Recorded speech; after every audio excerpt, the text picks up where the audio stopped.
Hello Internet, Seth Skorkowski, and today we're going to discuss players.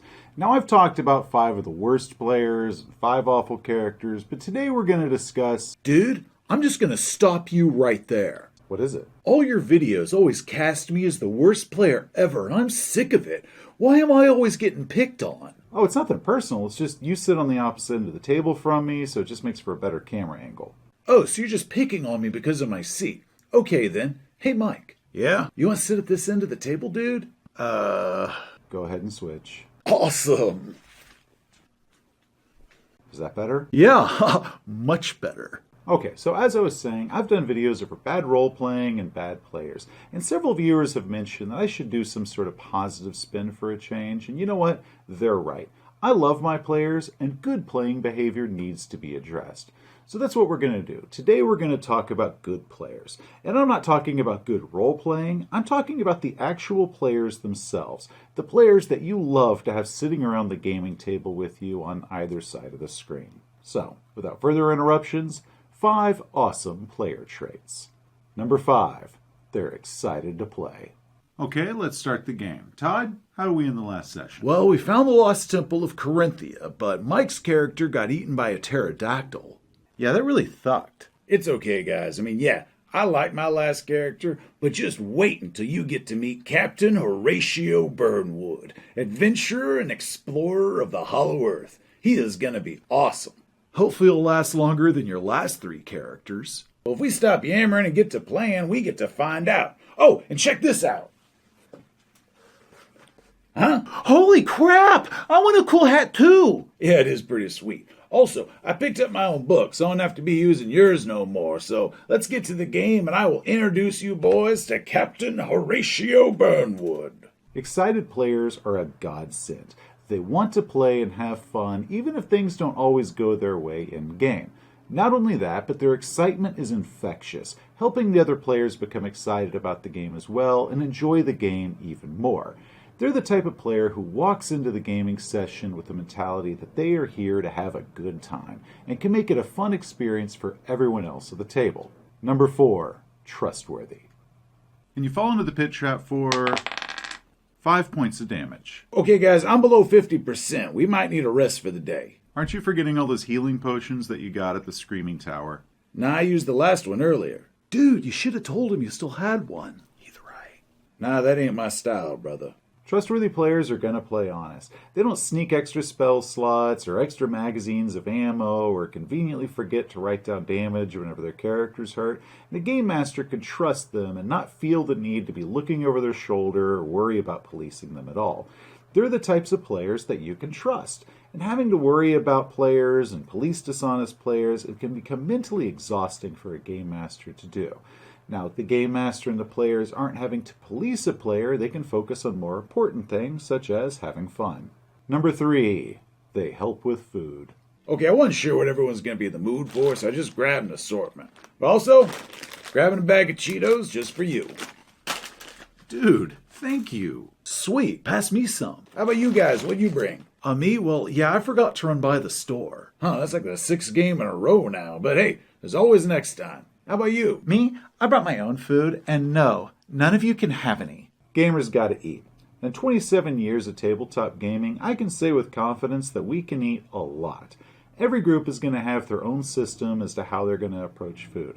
Some are going to have large group meals, and others might just be everyone out for themselves, but there's almost always going to be some sort of communal food, usually snacks or drinks or that sort of thing.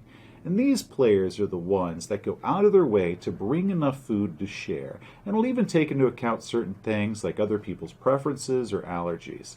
Now, not every player can afford to be feeding the entire group every single session, and you know what? That's perfectly fine. I've had games back in the day where we were all so broke that a group of 7 players, we were finally able to scrape together about $6 to buy the food for the whole party. But everyone still threw in what they could when they could, and this is something that should never ever be taken advantage of. So when you have that amazing player who steps up and takes care of the table by bringing food for everyone, take care of that player. Number 2, they mediate.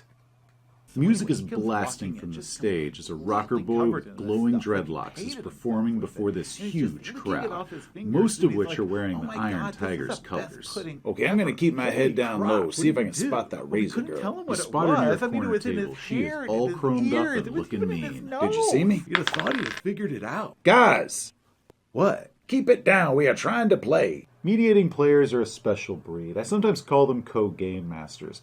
Tabletop gaming is a group effort, but most players are going to happily sit aside and let the game master take 100% of their load, keeping the table focused on the game, or bringing attention to bad behavior, or even help resolve any player-on-player conflict or player-on-game master conflicts.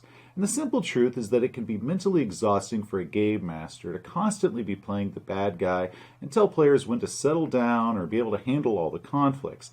That hurts the game master's overall enjoyment of the game and their performance during the game, which in turn hurts everyone at the table. And the simple act of a second voice coming in does wonders in resolving issues, ending disagreements, and getting players back on track and back into the game. If two players or a player and a game master are having some sort of disagreement, that third-party voice can resolve that disagreement before it escalates into something much more than it needs to be, and that third-party voice can also fix any miscommunication that might really be going on. And also, and I'm going to fully admit this here, sometimes a game master needs a player just to kind of step up and give him that little thump on the nose to tell him to get back on track and back and focused in the game because they're getting too busy into the chit-chat and that sort of thing because, yeah, I totally need that. And the best players also know when is a good time to step up and help the game master out or help nudge the game master through any sort of lack of focus or help them through a conflict.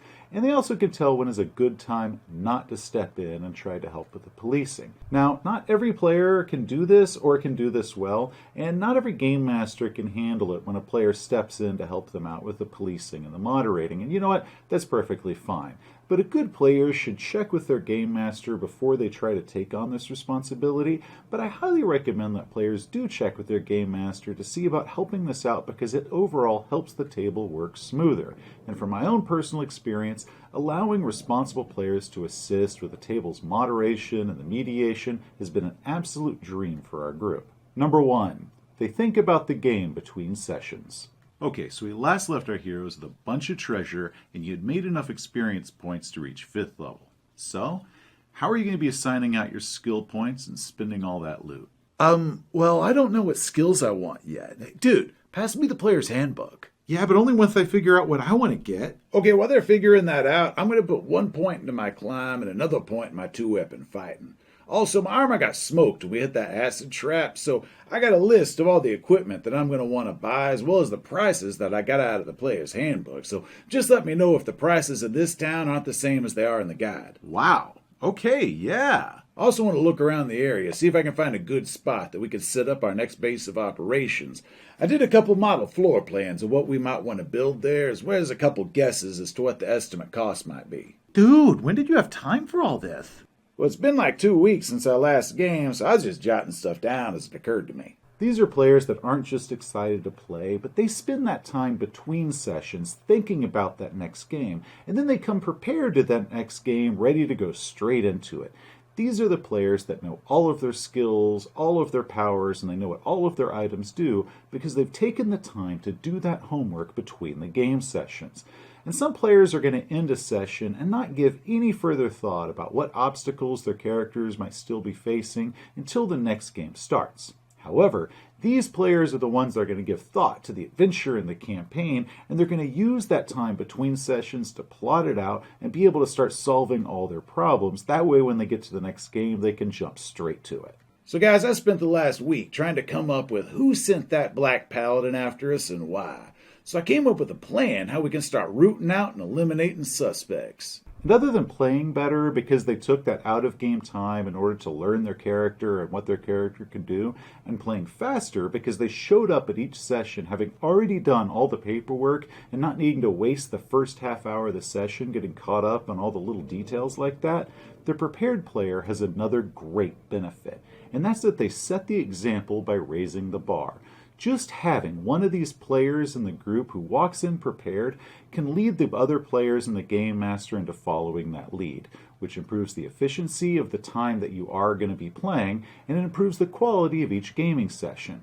As a game master, I can say that one of the best signs that your campaign is something that your players are into and are excited about is when your players start reaching out to you between gaming sessions. They're asking questions and they're wanting to discuss their characters because it means that they're thinking about the game and that they can't wait to get to the next session. Hey, thanks for watching. If you enjoyed the video, please give it a like. If you want to see some more of our videos, just hit that subscribe button. And if you got any player behavior that you think deserves some praise and acknowledgement, just hit us up in the comments below. Till next time, gamers, y'all have a great day.